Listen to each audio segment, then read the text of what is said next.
So, without further ado, Annabella. Antonella. Oh gosh, I'm sorry. Your name is so songy that I've used different variations. I know. It's the first time that I've said my name together in years. Well, my name is Antonella Muscarella, and I am not a politician. I have lived here in New London with my husband, who was, born and raised in New London, and with my two boys for the past 4 years.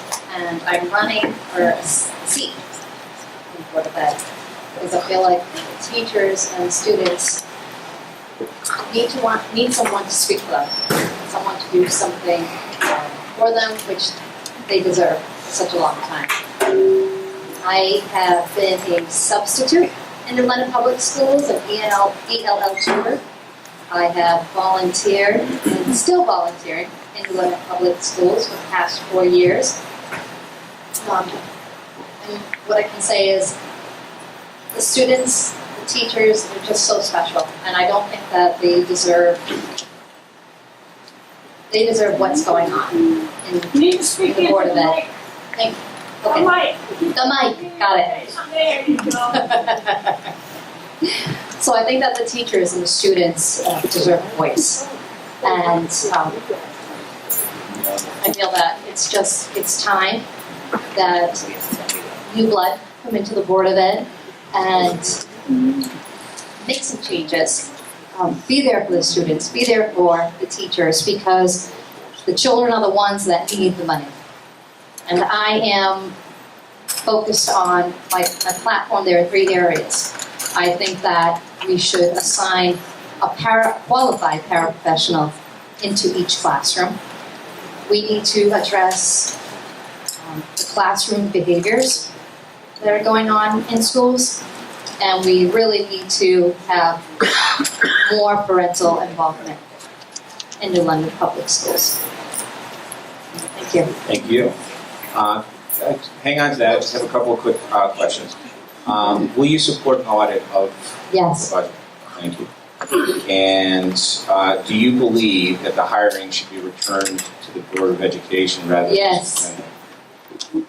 And will you attempt to reduce administrative expenses? Yes. Thank you. Hi, good evening. My name is Jasmine Collins. I'm also a candidate for the Board of Education. I've resided in New London since 1997 when I received an honorable discharge from the United States Navy. I am obviously a vet, so service to others and to my country is something that's very important to me. So for me, I have wanted to give back for quite a while, especially in the last 2 years. So when I was contacted, it was just the absolute time for me to say yes and to be able to give back to this community that I love so much. I have absolutely zero political experience, so I am a newcomer. However, I do have a child who's 12 years old who attends school here within the New London public school system. I have been to meetings within his school. I've obviously spoken to his teachers. I've listened to some of the things that he said. My husband, who I've been married to for 12 years, is a New London native. He's born and raised here. We've formed our family here. We recently purchased a home here. So New London really is my home and has been my home for the last 20 years. I'm originally from Washington State. So this is where I've chosen to be. This is the place that I really love, and it's important for me that this community has the best representation on the Board of Education that it possibly can. And yes, I do not have any political experience, but I do and have worked with young men for the last almost 17 years, including the last 3 years working for the Department of Children and Families.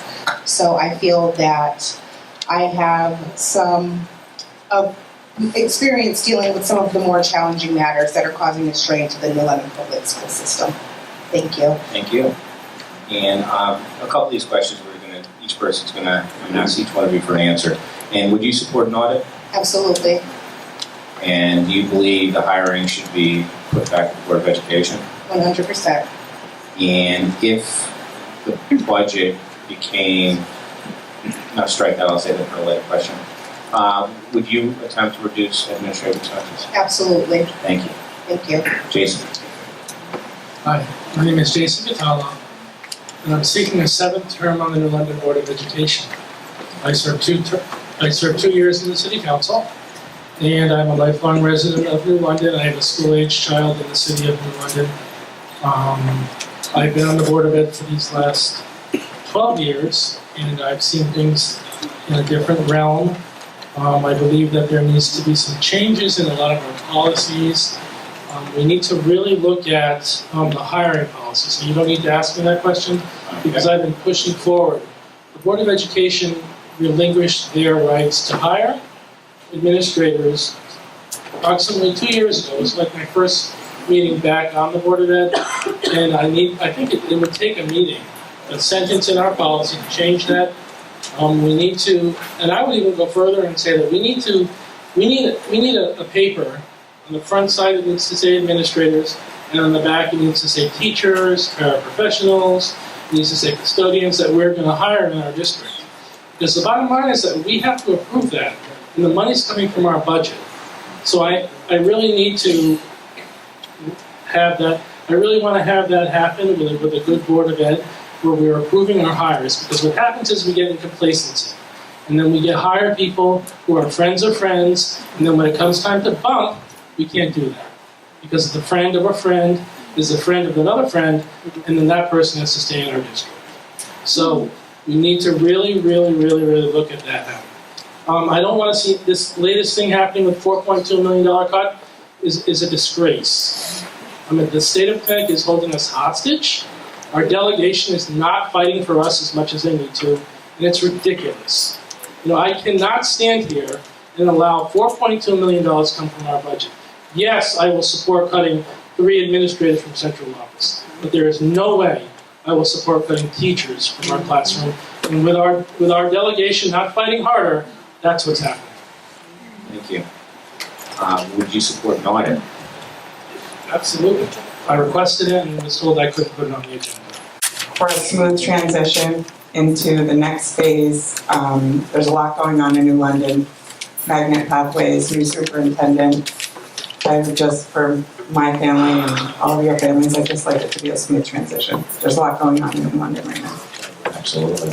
And would you support having hiring decisions returned to the board? Honestly, I would have to get back to you on that. I don't know enough. Okay. I'm sorry, I don't know the answer to that. Okay. Thank you. Not bad. Good evening, ladies and gentlemen. My name is Regina Mosley, and clearly I'm running for the Board of Education.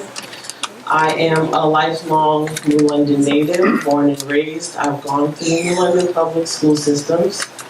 I have 3 daughters who have all gone through the New London public school systems. A sophomore who is currently at Hofstra University who graduated Science Tech Magnet High School.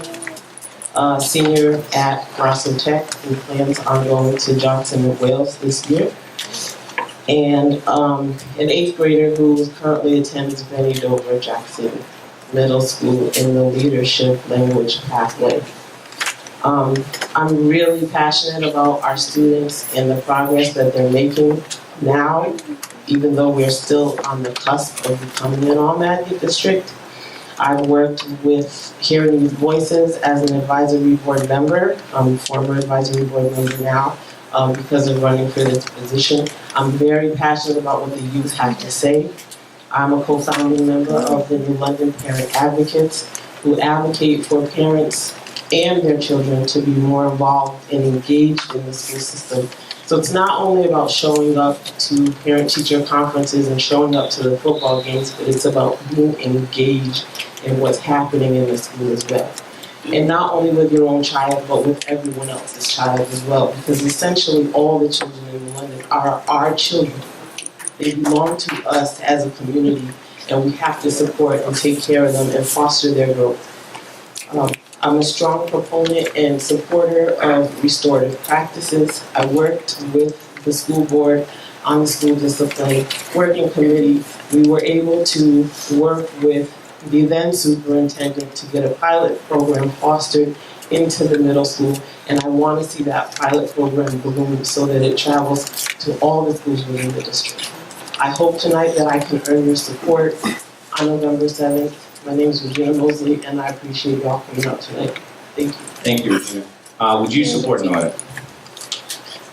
At this time, because of the budget crisis, I would not. And what would be your single biggest priority? My biggest priority right now would be teacher retention. And do you believe hiring should be done by the Board of Education? Absolutely. Thank you. Thank you. Good evening, everybody. My name is Jeffrey Hart. I'm running for Board of Education, and I just want to say thank you to the Neighborhood Alliance for putting this on. And thank you, folks, for coming out here tonight. I'm running for board because I'm deeply committed to serving our city, and I have 2 small children myself and another one on the way, and they're all going to go through the New London public school system. So I have every reason in the world to work very hard to make it the best system it can possibly be. And I think that certain opportunities only come with a good education, and I want that for everybody's children.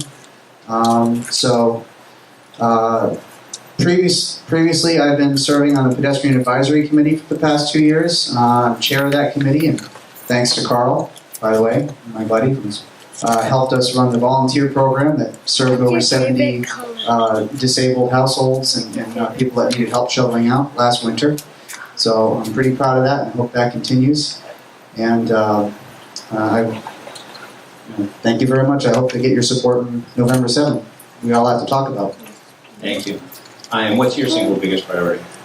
My single biggest priority is actually expanding the magnet system through cooperating with our neighboring towns. And would you support an audit?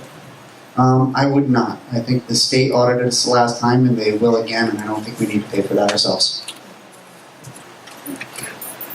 And do you believe the hiring should be returned to the Board of Education? Absolutely. Thank you. Thank you. Hi, everybody. My name is Alicia Blake, and I'm the first Working Families Party endorsed municipal candidate here in New London. The Working Families Party is a growing progressive political organization that fights for a democracy in which every voice matters, not just those of the wealthy and well-connected. I am proud to represent them in my run for the Board of Education, as I feel that these values most closely align with my own and those of the working families of New London. We need parents on the board who are immediately invested in the district and in supporting a budget that makes the least cuts to our students and teachers in the classroom. My daughter Adeline and my son Ulysses both currently attend C.B. Jennings Elementary School, which was our second choice school. And they have absolutely excelled under the instruction of exceptional teachers and the direction of Dr. Ortiz. I have owned my home downtown since July of 2014. I've been an employee of Lawrence Memorial Hospital for over 13 years, and in May of 2016, I started my own business, New London Birth Services. I've since been practicing as a nationally certified birth doula, volunteering my time to support women incarcerated at the York Correctional Facility who come to birth their babies at L&M with no other physical or emotional support. I have volunteered to run multiple support services for new parents and families. I have been dedicated to serving the children and families of my community for my entire adult life, and I look forward to serving you in my new role as a member of the Board of Education. Thank you. And do you believe the hiring should be returned to the board? I do. And would you support an audit? I currently would not. I don't believe that we should be paying for that. Would you make attempts to reduce administrative expenses so that we could actually put more money in the classroom? I would support that, yes. Thank you. Good evening, thank you for being here. My name is Myrna Martinez and I'm running for a 3rd term on the Board of Education. I am running because I believe in an engaging school system for all students, no matter what type of learning style they have, what kind of background they come from. And currently in education, I don't mean in New London, we're moving great strides forward, and the Magnet School District is working. If we look at how schools that have become fully magnetized are doing versus schools that are still to be in the process. So we are moving forward, but we have a long way to go. I am the parent of 2 children. My daughter just started at the Arts Magnet Middle School at Benny Dover, and I have to give a proud mama moment for a minute. She started cross country, and the last 2 meets won number 1 to cross the finish line at Benny Dover. My husband is out there. Can you raise your hand? And I do want to thank him for the countless hours of allowing our family to be taken care of so that I can put the time in that I have put in the last 4 years on the board, but then beyond that in the community as well. So he does deserve a public thank you. I do, yeah. I have the background, a professional background of an educator. I've taught in multiple districts, including our own, and I have a sense of pedagogically of within a school system of what we need to move our students and our community, our schools forward. And obviously I have the experience of a 2-term Board of Ed member, and right now we do need to return some experience to the board. We have 5 people who are current board members who are not running for re-election. Our state budget, I didn't see the card, can you just? It was a red. It was a red, okay.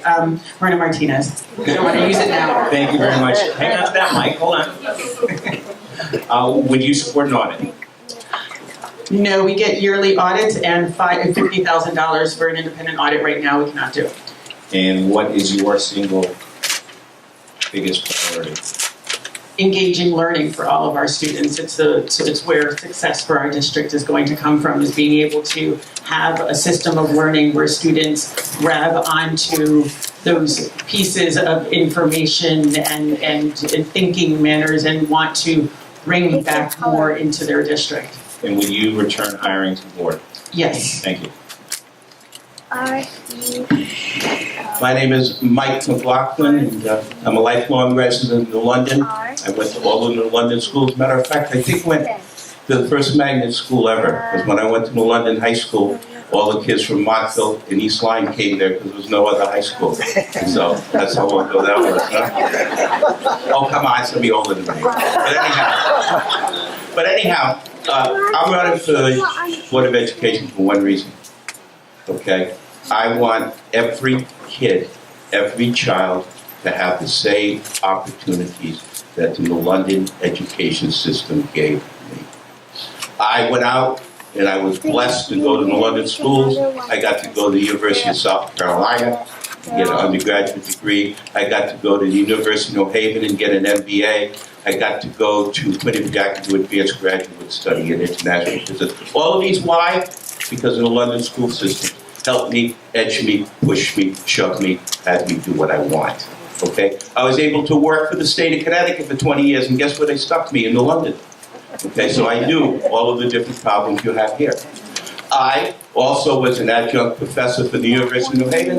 But talk about luck, I got to teach at Mitchell College because they only had 2 years then, and we had a good situation there.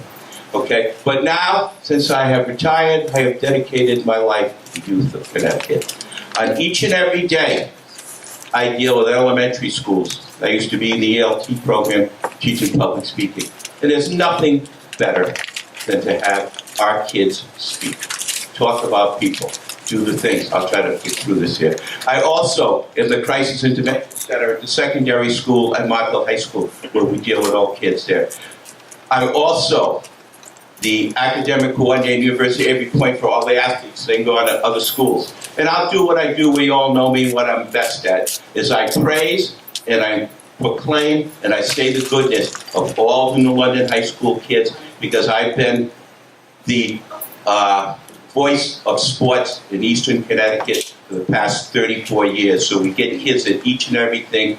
And thank you, Mr. Vidal, for being a moderator. Thank you, people, for coming. And thank the Neighborhood Alliance for having this thing. Thank you. Hang on to that mic for 1 sec. Would you support an audit? Yes. And do you believe hiring should be returned to the Board of Education? Well, without a doubt, I even wanted to go further than that. I would like it to have some preference if you're from New London, if you're qualified. And will you make attempts to reduce administrative expenses? The answer to that, and if I could take a second, is yes and no, for the simple reason is I'd like to see the efficiency of how it's run on the administrative level before I make that choice. Thank you. Thank you. Buenas noches, good afternoon everyone. My name is Eric Carrion. I'm running for Board of Education, but I'm not running by myself. I'm running with the city. I represent everybody in the community. I graduated from New High School in 2010. I was born and raised in Puerto Rico, moved to this beautiful community in 2006 for high school here in New London. I have a bachelor's in theater and with a minor in education from University of the Sacred Heart. And I also took graduate courses in public administration and budgeting, analyzing ethics and government laws. Why am I running for Board of Education? I'm running for Board of Education because I have a lot of friends. You're talking too fast. Oh, sorry. Why am I running for Board of Ed? I'm running for Board of Education because I care about my community. Because I have here stories that not all of you have here. People that never finished school. People that are not doing the right stuff out there. And because I believe that our educational system is the only way to actually attack our problems in our town. Education is the root to everything, and that's why I'm running for Board of Ed. I believe that we can actually make changes if we change our school system, if we make changes in our curriculum, and we start teaching things that will actually impact the right now, the future, and it will impact the future at the same time. I believe that if we involve local history in our school classrooms, it will keep people in town after graduating college and coming back into town to work. I believe that connecting the community and connecting the many non-profit resources that we have as a community will not only give us a resource as a Board of Ed, will also give them a resource to our students to professionalize themselves once out of high school and our school system in general. I believe that extracurricular activities are important for our kids and their development outside of the classroom. So I actually believe that it is a matter of what we want to see in our schools. What do you want to see in the schools? I want to host forums for our community to actually understand the things that happen in our school, and I want to be very public of the things that go into our Board of Education if I get elected. My name is Eric Carrion. Thank you for the Neighborhood Alliance for hosting this debate. Thank you. One sec. Yep. What is your single greatest priority? My curriculum. Okay. Curriculum is my, and I will tell you why. No. No? Okay. Okay. Thank you. No problem. Would you support an audit? Sí. Okay. Yes. Got that. I'm Spanish. I think that if we look into the situation that we have right now, I know it's really hard, but which other way are we going to figure out what we're doing right and what we're not doing, and we're doing wrong? Thank you. And do you believe hiring should be returned to the Board of Education? Yes. Thank you very much. Okay, my name is Karen Paul, I think. I am a relatively new member of this community. I've been here about 10 years. I'm from California. Now, when I was a teenager, a very young teenager, 12, 13 years old, I became involved in the recreation department in the city in which I lived. In California at that time, the recreations departments all were connected. And if you were an officer in this city's recreation department, you had about every 3 months meetings with the officers in the other cities' recreation departments. At that point, I became an officer in the Southern California Recreation Department, a youth officer. Twice a year, we met with the Northern California officers and did a governor's conference, one-on-one, one youth to one adult. There'd be about 300 of us there. So I've been involved in the education, the recreation of students and adults since I was 12 years old, and I'm not going to tell you how many years that was. Moving forward, I've had 3 children. I was a single mom. 3 children that went different paths. The oldest was completely public school educated. The second one, because of a lack of oxygen at birth, was disabled. And even though he started out in public school, he eventually ended up in a special needs school.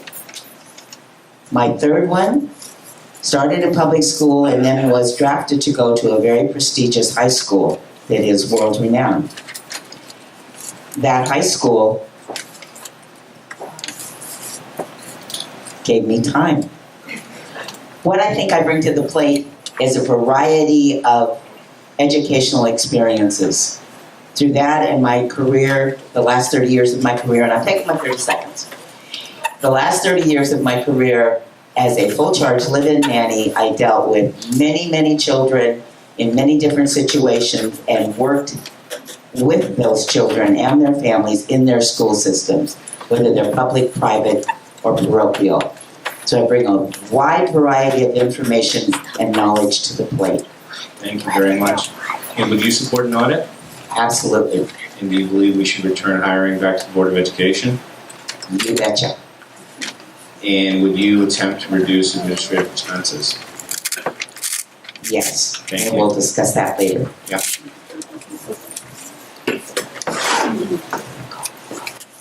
Kathy Skravach. I have 4 children, an 18-year-old that's at the Coast Guard Academy, and we're very grateful to all the teachers that helped get him there. Trust me, it was a lot of work, so we're very thankful. I have another child who's a 16-year-old at the STEM high school.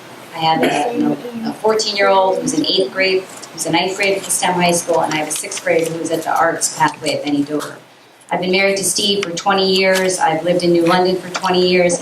I've been involved in a lot of different things. I've had 14 years of public school education. So I've been to PTO meetings. I've been on 2 different school governance councils. I have been involved with various hiring. I've gotten to sit in on some hiring committees for teachers. I've gotten to be involved with Board of Ed meetings, curriculum meetings. I've done building and maintenance committee meetings for more years than I'd like to admit. But about 8, actually 6th grade, since Nate was in 6th grade, I've been going to the school building and maintenance committee meetings. So I do have some understanding of the maintenance going on. I'm a counselor by trade. I work at SCAD part-time, and I also work at Lighthouse Counseling. I've also worked at Safe Futures. I've also worked at Child and Family Agency. I've worked a lot with youth over the years. So I am running because I have seen a lot of things in the schools go great. I've seen a lot of things in the schools go not so great, and I really have voiced my opinions a lot at Board of Ed meetings, and I think now it's time to have more parents on the Board of Ed who have seen different things going on with other students, with teachers. So I really want to be a little more vocal in trying to make positive changes happen. I think we've had a lot of involvement with sports, so I've seen a lot of different parents who do come up to me and tell me things. So I feel having a parent on the Board of Ed that is involved in activities really gives a wider range of understanding of what is actually going on in our schools. So I hope you can support me. I appreciate you coming out here on a Friday night. So thank you. Thank you. And what is your single greatest priority? So following the magnet school plan, making sure there's accountability, we're kind of giving ourselves to the state mandates. We're asking the state for money, and therefore we're going to have to follow what they're telling us. And I don't know how much we all understand about that, so we really need to pay attention, especially with the buildings and the way the plans are being developed. Would you support an audit? Yes, but I am concerned about how much it's going to cost. Okay. And do you believe hiring should be left to the Board of Education or brought back to the Board of Education? Yes, but I'm definitely with administration and principals, I am up for debate on the teachers. Thank you. Yeah, I thought there was another one. Nope. I have You got pages of them. Dr. Rivera? Hi. My name is Manny Rivera, and a resident of New London. I was born and raised here with my family. My father came from Puerto Rico in the 40s, and my mother worked for 45 years at Lawrence Memorial Hospital, and my cousins and family grown up here in New London. I came back in 2010. As you know, or maybe you don't know, but I recently retired as the school superintendent. And I did so because of personal reasons, but that doesn't mean that I don't care about what happens in our schools or care about our students, and that's why I came back here several years ago to work. My desire, if elected, is to work with my colleagues on the board, because I think one of the most important things that a new superintendent is going to look for and going to look to is that there's a cohesive board that works well together, and a board that's focused on education. So there are a number of people here with an educational background, and I just think it's absolutely terrific, because that's what I also believe that I can bring as a board member. 40 years of experience working in different districts, seeing some of the best and seeing some of the worst, and knowing good practice. I would also say that in terms of platform and some of the things that I think are most important, I think we need to do a much better job of engaging our parents and connecting our parents and making them aware of what's happening and really being fully transparent with what we're doing. Secondly, I'm concerned, and I'd be lying if I didn't say it, I'm concerned about achievement levels. We have made progress. I think as a community, we should recognize where we've made progress, but we also know there's a long way to go. And I've seen opportunities at the middle school and at the high school level that I would love to see change, and so that more of our students can have a more personalized learning experience, because that's the direction of the future as we try to reach more and more of our kids. Thank you. Would you support an audit? I would have to agree with Regina and Jeffrey. I know that audits are very expensive. However, I would also defer and say I think that would be a topic of discussion that the board should have collectively once they are elected, to understand what are the audits that already exist, what do they show, what do they say, and then let that board make the decision.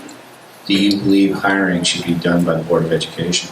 I believe that the Board of Education should hire the superintendent, hold the superintendent accountable, and the superintendent should have the authority with agreed upon criteria to hire staff and appoint staff. And what is your single biggest priority? I'd love to see more change at the middle school and high school level, particularly in the high school, where we are moving towards personalizing learning. And I think that, maybe I'm jumping ahead to your next question, I think the issue of administrative expense and school expense, I think we're at a point in time where it's going to be inevitable that there's going to be less dollars for administrators, going to be less dollars for the total program. The state is flat. We are at an awkward situation. Taxpayers are at the limit. I know that. I'm a taxpayer. I think we have to rethink what we're doing in our schools and do it in a way that helps us to restructure what we're doing to improve learning at the same time. Because improving learning is the most important thing, bar none. Thank you. All right, just that completes that portion of it. And just so you know, we have an issue with recording, and we have an hour, and then we have to change discs. So we'll be changing discs in about 10 minutes. And since we're going to go down the path of administration and finances, so quickly, I would like to ask Myrna, because we discussed this briefly on the radio, we were talking about maintenance. How can we improve the maintenance? I'm told that we have a furnace at Jennings that's not working, and that seems inexcusable at this point since that's a relatively new school, and the way the temperatures are going back and forth. How can that happen? Who's responsible for that, and how do we prevent it from happening? Because the kids have to be warm to learn. Okay, so we just had a school building and maintenance committee meeting this morning at 9 a.m. Kathy Scrabach was there and has been there for I don't know how many years at those meetings. And so this morning that we were told that it is being worked on. It should be done by Tuesday. But the process for that is school building and maintenance meetings are not, I think, are the most dysfunctional committees that I've ever gone to. And it's not to diminish anyone in particular's work within the community, but within the committee, but I think it's a function of how it's been put together. Those meetings originally were created by the state in order to follow school building projects, and what's happened is that they've become, in London at least, I guess it's another charter area, that it's become maintenance as well, and it's a difficult situation because the schools, obviously, we're the ones that have the experience in the day-to-day runnings of the buildings, and so therefore know what's priority, what needs to get taken care of, and yet it needs to go to this committee where the city holds the purse and holds the yes or the no's on what can get done. And so it creates an awkward situation, a back and forth of wanting to get certain things done, but they say no and they say yes, and our money is limited. And then this year it's particularly difficult because in the past we've had, I hope I get these numbers right, but last year we had $514,000 in public works to take care of our maintenance. Well, we had around $600,000 in total, and this year it's just the schools, so we have about $300,000 and I think $30,000 to take care of maintenance of complicates things. Thank you very much. Kathy, I know that you've been involved, you were just identified as being at the meeting. Do you have any thoughts on this? So way back when I was involved with the New London Parent Advocates, we tried to sit down with Dr. Fisher and some of the key players in those meetings to talk about the issues of as a systems issue, where the system is just not efficient and effective, and what can we do to change that. And I am sorry to say those meetings did not ever get any oomph and take off.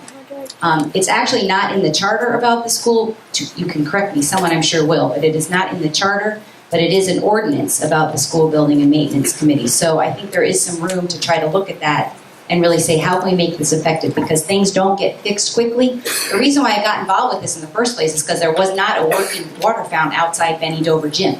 The kids are playing, we have community kids coming in, it's a huge resource for our community, and we didn't have working water fountains outside the gym. How can that be?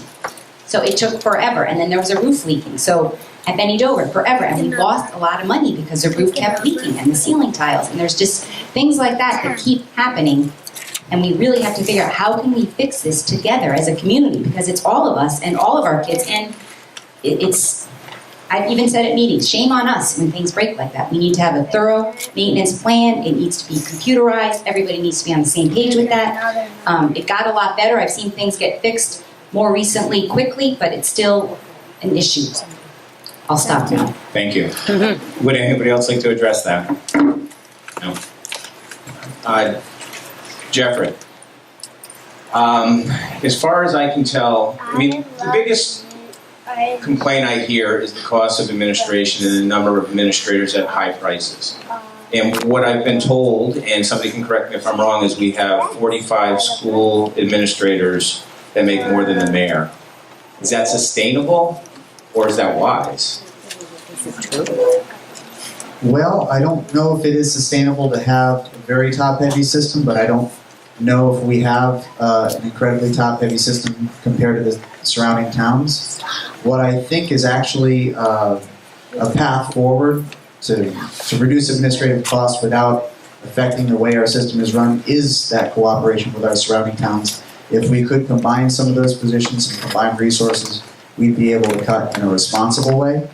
I'm not in favor of just cutting any particular position. Obviously, when we get in there, we're going to have time to examine any cuts that come before the board, and we will decide them on an individual basis. But there's 17 staff members in the central office, and I'd hesitate to pick one of them and say, we don't actually need you. So, You mentioned surrounding towns. Were you talking about regionalization there? I am. In the school board? I think we're in a good position to be a leader in regionalization because we have an all-magnet district, and bringing in students from other districts has stabilized our funding. We actually get subsidized by the state and tuition from the other towns. And Stonington just shut down a school. There are cities voting to shut down schools in the face of this budget crisis. And it's a cliche not to waste a crisis, right? But I don't think that just because we're in a very difficult financial situation, that doesn't mean we can't continue to be a leader and continue to cooperate more. Thank you. Thank you. Jason, I was actually going to give you the question. So I'm told we have 45 administrators making more than the mayor. Is that wise or sustainable? So it's true that our administrators do make a lot more than the mayor. And the problem is that we have people in titles called special principals on assignment. We have several of those in place. Our past superintendent put those in place. I think it was for different reasons that were not privy to the Board of Ed. I think there were people who were in buildings, and then we hired principals to be in other buildings, and then it came down to cutting and bumping because of the situation of hiring people that were maybe too close to our former superintendent and bumping those people. It came hard for the Board of Ed to actually bump those. So the facts are on the table. If you can go in to look, you can see. We have 3 people serving as special assistant, special principals, an assistant, or whatever you call them. Districts don't do that. And I checked with others. I was told at a budget meeting that we do have that, but that's not the fact. The fact of the matter is that we have extra administrators doing these special positions. I voted against hiring that 4th administrator at the middle school. It's not necessary now. It might be necessary later, but right now it's not necessary. $140,000 plus benefits, we're looking at over $200,000. So I think the Board of Ed needs to, whoever it's going to be in November, needs to look at all of these extra positions that we do have, those special assistants and those special positions. They're not really needed if they're special, and I have a hard time with that. The interim superintendent, actually, and I credit him for that, brought these things forward to us. We don't usually approve the 2 that we did at our last meeting. We approved an athletic director, and we approved a director at the middle school. And that never comes to us. And I don't think he knew that we never see that stuff. And I think that going back to the hiring thing, we need to know that stuff because we have these extra people on board. And I'll go on record now saying that they need to go. Thank you very much. You sure can. Like anything, it's not a simple response. There are complexities to it. I mean, one, the exact number that make more than the mayor, I don't know, because there was a previous number that was being used with a slightly different comparison. So I don't know exactly. But the salaries, I do know that I've taken a look at the salaries of specific positions, trying to take a look and compare with other districts, and our salaries are actually comparable. So that's something that we can't, and there are also negotiations for those positions, so there's nothing that we can do about the wages that they make. It is what it is, and that's part of the cost if we want to hire someone. 2, I think that part of the question here, though, isn't as clear. How can I be done? You used one of your 45 seconds. Wow. Okay, I'll go fast. I'll go for the next one. So number 2 is that there's a difference between central office administrators versus building administrators, but I won't get into it very much. Number 3 is that there are positions that are specific to a magnet school district, like the executive director for strategic planning and government relations. For a magnet school district, we need to have those relationships and the development and the taking care of what this magnet school plan is. And Director of Bilingual Education, we have the population that requires such. I don't agree with the titles of Executive Director of such and such, and Executive Director. You can't have so many Executive Directors, and I wonder about pay scale according to that, but there's some quick synopsis. Dr. Rivera? Yes, I think it's important in any of this discussion because there's so much, so many views about what's going on out there, and typically people don't always have the facts. And one thing that I can tell you that I know of, because I've seen the numbers, is that the total number of administrators has decreased each year over the last 3 years as we've made reductions. I also know that when we agreed upon, and it was unanimously supported by the board more than a year ago, to the administrator's contract, we looked at salaries comparatively across the region, across the state.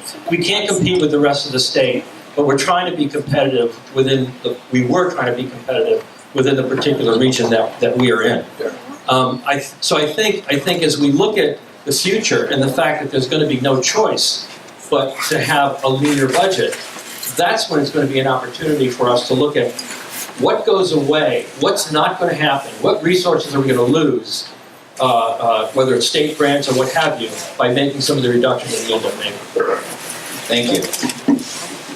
While you have the mic, I'll ask you a question, if you don't mind. I have a list of our costs versus the state average. It seems to me, a district that the state has so much interest in, we shouldn't be paying significantly more than other districts for the same types of things. Supplies, for instance. While we pay $800 per pupil, the state average is $318. While we pay $1,039 per pupil for transportation, the state average is $845, and our district is much smaller. It makes no sense. Maybe you can help us with that. I think my guess is that the number you're looking at for New London probably includes the magnet school dollars that we receive. Because the magnet dollars that we receive are supposed to go to the schools directly for students and materials, supplies, and so on and so forth. Someone, I don't remember who it was, I think it was Jeffrey, the idea of a relationship perhaps with a regional entity such as Learn. And I think those are the kinds of things that we're going to need to look at. Regionalized purchasing, regionalized transportation, other areas where we can tap into folks that are already operating magnet schools within this area. And I think that's going to be part of the solution as we go forward. Thank you. Yes, Jeffrey. I'd just like to briefly respond. You brought up transportation. I did. I know last time that the transportation contract came up, there was only one company that bid on it, and I'm personally pretty unsatisfied with that company. I'm sure looking into it, the board, would want to solicit more bids next time that contract comes around to make sure that the cost comes down. Quite frankly, they lost my son twice last year and twice at the beginning of this year, and so they better really hope that I don't get elected. Thank you. Yes, please. I'll send the mic down if you don't mind.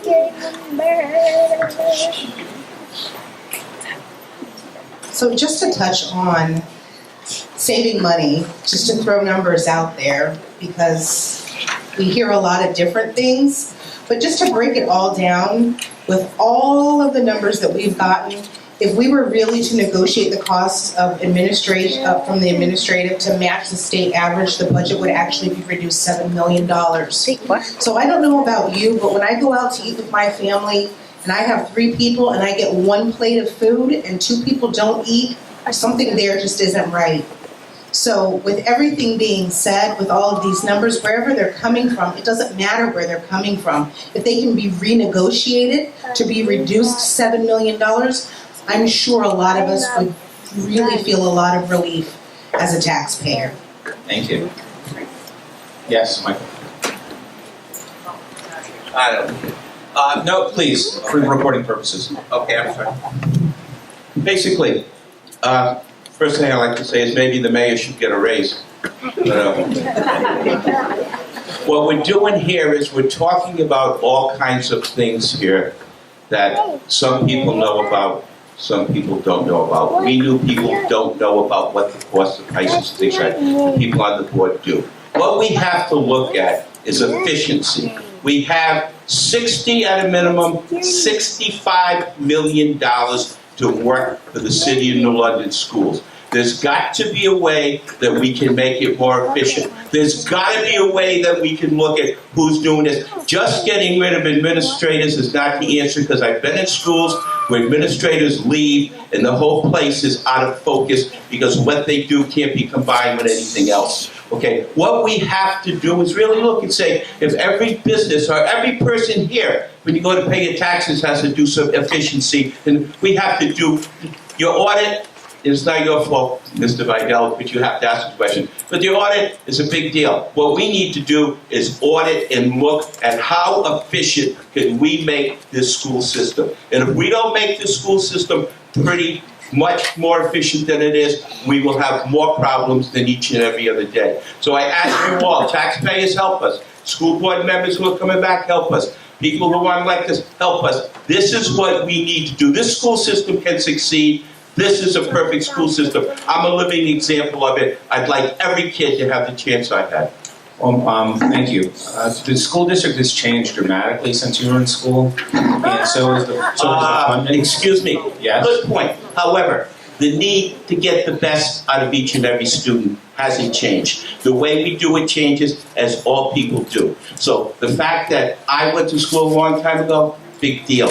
How we reach the kids and how we make them best and how they can be something in the community after never changes. All of the people here, we all have different ideas of how we're going to do it. But that one necessary fact is still the same. We need to give these kids opportunities, to chances to be the best they can be. And if we don't, we failed, they haven't. I agree with that. However, we need specifics, and you said everybody up here has an idea how to do it. What's yours? My idea is the first thing I would do is an efficiency look at how this thing is run. Well, we could look at how we could do it. The second thing I would try to do is maybe use some new and creative ways on how to teach. The ELT program, which I was blessed to be involved with, was a great benefit to New London. There's nothing better than when you get to New London kids, and you know what they used to say? We'd start our ELT because I'm from New London, and I'm loud, and I'm proud. And they were happy. They had that form that they could do these things. They had the form they could do it, rather than you can't do this, you can't do this. The whole system can work. There are good enough people here. There are good enough people who can do it. It takes a whole lot of energy. It takes a whole lot of work. And you know what I look at? I look at this audience. We want to help to see our parents get involved. Yes, we do. Let's get some of the grandparents involved too, because they're the ones that are here, and they're the ones that sometimes pick up the kids. They're the ones that do something. They could be very helpful to us. Thank you very much. Susan, you're in a unique position. You're in a unique position as a business owner. I'm sorry, I want to use my 30 seconds to answer this. And he jumped. I'll give you 45. Okay, I don't need 45. Go for it. Thank you. Just to speak to what Mike was saying in the $7 million that Ms. Collins brought up, I think what people don't realize is that $3.1 million of the administrative budget goes to the transportation. It's not only to the administrators. So ways that we can maybe cut costs is through consolidation. We're consolidating the IT department, which the city is already looking into. We can help foster that. We can consolidate the maintenance. I mean, there are other things that we can consolidate it amongst and across the board between the school board and the city. Because ultimately we have to work together. I mean, they're two separate boards, but we're one community. So we have to function as one community. So we can consolidate IT, we can consolidate maintenance, we can consolidate the finance committee. I mean, those are all things that have been on the table before and haven't been taken advantage of because no one's looked at them fully. Thank So you that's very something much. that we can do. What I feel like we should be doing and pushing forward, even if I'm not elected to the board, it's something I'm gonna push for at the board meetings when I'm sitting there during public comment. So yes, when you're looking at administration, please take into consideration that that transportation is a good portion of that. I don't know how many administrators there are. I don't know if there's 45. You know, that may be an exorbitant amount. But a good portion of what's in that administrative budget is transportation, and we need to not lose sight of that. Okay, thank you very much. And we're going to get into specifics because we're going to compare our administrative costs to other districts that are similar. And that's really apples to apples, despite us having a magnet system, which we can account for a little bit more. We're going to continue with a little bit of administration, and then we'll get into performance momentarily. Some unique things happened in this last election, or in this election cycle, in that a lot of candidates dropped out and a lot of new candidates came up. In my opinion, we lost two of the best candidates, Mark Mattson and Dr. Garavio, for a couple reasons. They would have brought a wealth of knowledge in a slate. I think we can agree we're lacking experience compared to past years, and I think they would have both brought a lot of experience. So I'd like to know from some of the newer candidates, and I will ask first, Felicia, can you tell me who you will look to for leadership if you're elected?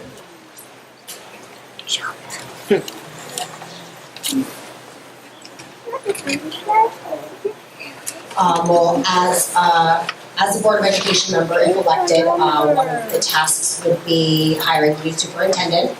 And it would be my intention to hire a superintendent that would be able for me to look up to.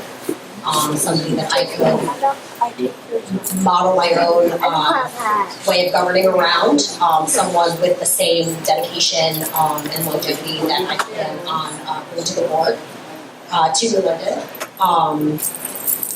Because I really think that all of us as board members and the superintendent should be able to work together, and so I'm hoping to be able to do that. to have it be somebody that we're all able to look up to. Thank you very much. Jasmine. Same question to you. We don't have a lot of experience, especially on the Republican side. Who would you look to for leadership, recognizing that the superintendent works for you?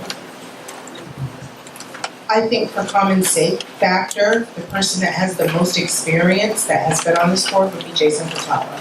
So I would look to him for information or anything that I had a question to or needed to be pointed in the right direction. Thank you. Thank you. Karen, same question to you.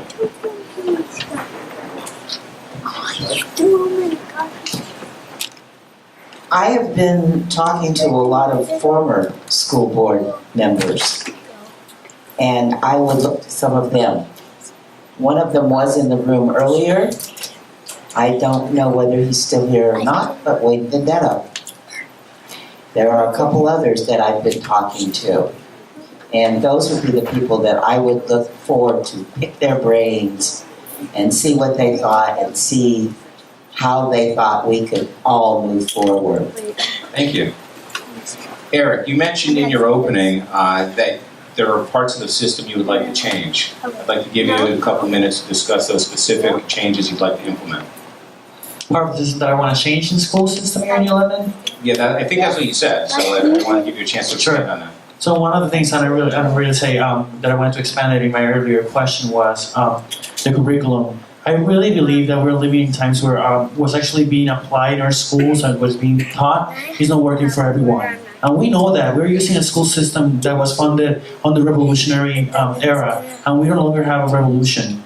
We no longer have the same amount of jobs that we had back in the days, and we're treating our students like they're gonna get out of high school, either to college or to a job. And we are working in a fast-changing system where there's getting books that we don't even finish. We invest money in books that we only go to 3 chapters. And I'm telling you my own experience, and this happens in middle school, elementary school, and high school. If we're not really using books that we're buying and we're investing our money on, why do we have them, right? Why are we not teaching enough why we don't teach those things in the same amount of paper that we're gonna use? If we're gonna use 3 chapters, why we don't get things that are actually resources for right now and for the future? Not only for the benefit of our school system, but also for our students and our parents. And mostly the people that actually pay for our educational system, which are the taxpayers too. So we need to hold accountable, and I actually want to answer the other question about like who am I going to look out to? And I'm going to look out to you all, the community. Like I'm telling you, and I hopefully like my goal is that everybody who gets elected look out to each other too, because I think that's important. And now with the experience thing, that's us asking a recently graduated college to have 7 years of experience for a job, and that happens right now in the professional fields out there. So I really hoping that we all look to each other, look out for each other once we are elected. Thank you. Thank you. We are in a critical situation, and we don't have a lot of time for a learning curve here, so I'm hoping you all are ready to hit the ground running if elected. Unfortunately, we don't have the luxury of having 6 or 7 or 5 or 6 people returning and just kind of bringing one person on who can come under people's wings. So it's leadership we're going to be looking for as a community. It's leadership we need if we're going to make it through this with the potential cuts from the state. So, I'd like you to think about that as we're answering these questions. And now, I heard a startling statistic this morning, and somebody can correct me if I'm wrong, but it's my understanding that the New London suspension rate is amongst the tops in the state. That's jarring, given the fact that we have so many people from out of town, and we're working towards this magnet system that's supposed to be attractive to people. Can you address what you might want to do about that?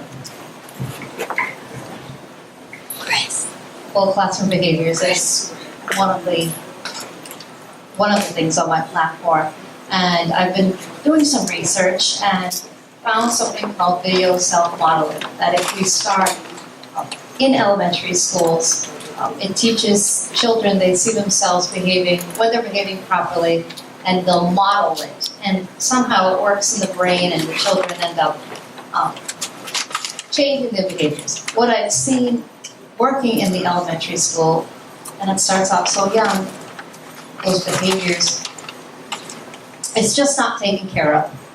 Things change when they get older, it continues, so I think we need to look into different techniques, different practices. There's another practice called responsive classroom. Let's look into that. Let's see what we can do early on before it gets to high school. Thank you. Dr. Rivera, please, first. Just like to piggyback back on that. I think, number one, I'm not sure about the suspension rate numbers, because my last understanding was that they were going down, particularly in some schools that had advanced what's called restorative practices, where rather in lieu of suspending students, they're actually working with both the student who committed an offense as well as the victim and working out a situation, bringing in families where appropriate. And I know that all the staff, at least at the middle school, have gone through that kind of training, and it was really promising. And that was a kind of initiative that evolved in the community through the youth, of hearing youth voices, and with a parent group, Megan Parent, and others who are involved in that. And those are the kinds of things I'd love to see increase district-wide. Thank you. Regina. Yeah, I just wanted to respond to that as well. Thank you for bringing that up. Excuse me, Dr. Rivera. There definitely is a decrease from what I've seen and what I've heard in working with the youth in the suspension rate through restorative practices, but it's something that has to start early on. I mean, I think we can't turn a blind eye to the racial disparity that comes with those suspension rates and those police arrests that happen in the school system. We can't dismiss that children in 3rd and 4th grade are being put in handcuffs. Those are things we can't ignore. And those are things that we need to work for and work towards with the restorative practices and with the restorative justice, because children learn these behaviors sometimes at home. Sometimes, and we don't know what they're going through at home. They may be in a domestic violence family, and they see these behaviors, and so they repeat them because they think it's okay. So we have to tap into those kids while they're young, so that they know that, okay, I can sit down and I can talk this out, and I'm not going to hit this person, and I'm not going to point my scissors at them, because that's seen as an assault, pointing your scissors at someone the wrong way if you're trying to hand them to them while you're doing your craft project. So I mean, sometimes there's an issue of overreacting on some parts, because kids are going to be kids, but we have to be able to tap into what is causing that problem, if there is one, and how can we solve the problem once we determine that there is a problem. Thank you. Let's go back to the curriculum piece, if I may. We'll come back to that. We're going to get back to performance in a moment. Kathy. I just think, again, the early intervention part is really key, because we know that if the kids really aren't doing their reading by 3rd grade, that's a problem. And for a lot of kids, sometimes in the classroom, part of the reason why they're having a hard time is that they're not having successful learning experiences. So we really need to focus a lot on the elementary school and pay attention. And I think even at the high school, there is a lot of kids who get frustrated with the learning process because maybe they're a little bit behind. And there is a lot of opportunities with our partnerships to have more tutors and more mentor programs. And I think we really need to look at that and boost that up. EB has a whole bunch of people who are willing to volunteer, help tutor, but there's some kind of red tape about getting them approved in the process so that they're, fingerprinted and all that kind of stuff. To me, that again, let's make that happen. And this is a no-brainer to me. Let's get it going. Thank you. Myrna. A couple of things about that. I was just actually looking at that data, and here's something really interesting about it. And not to discount data, because it's very important, but at Winthrop, which is a school that is academically increasing, I think it was in all areas, the referral rates went up. And at Benny Dover, where we still have a lot of work to do, the referral rates went way down. And what this is about is that at Winthrop, there's just a certain way that they've been inputting referrals. They have this thing on the phone, and they document everything in order to be able to pinpoint certain areas. And at Benny Dover, I think it was last year or the year before, teachers got an email saying that they didn't want them to be referred as much. So it doesn't necessarily mean that things are getting taken care of. So it's always to be careful of looking at the data. Number two, we tend to think of student success to be primarily attached to socioeconomic class. In other words, that is the predictor of how a student's going to do. And it's not to discount that, that is the case. But if you look at studies where it shows low income, you will have the students of color performing the lowest and the white students the highest. If you go to the next income bracket, the same thing. It's higher, but it's still the students of color and then it's white students. Up till the highest bracket, the same thing is going to happen. And so what we have to think about are what are the systems in place that we're allowing these perpetuations to be repeated. And a couple of things I'd say in response to that. One is let's take care of our engagement, because when our expectations are low, they're bored and they're going to be doing other things. And number two is with the restorative practices is to be taking care of cultural and of perceptions prior, because restorative practice isn't just a punitive, it's about doing things in advance to develop those relationships. Thank you. Jasmine, go ahead, Jasmine. I think we need to be very careful, though, with some of the comments that our speaker just said about emails not sending referrals. I was at a meeting, and the superintendent at this table can confirm it, that the middle school had the most. They went from a very high, almost 300 suspensions and referrals to down to maybe, they went from a high number of 300 maybe down to like 50 or 60. And that data was proven to us by the superintendent sitting around on this table tonight.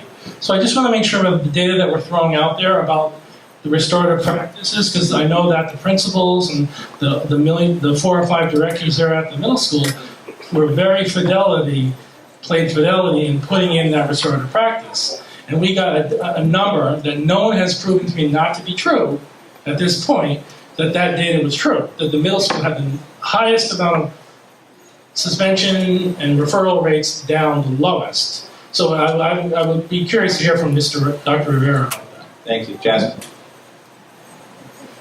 I will say this for being a DCF employee, that the number one cause of reduction in children's maladaptive behavior is parental involvement.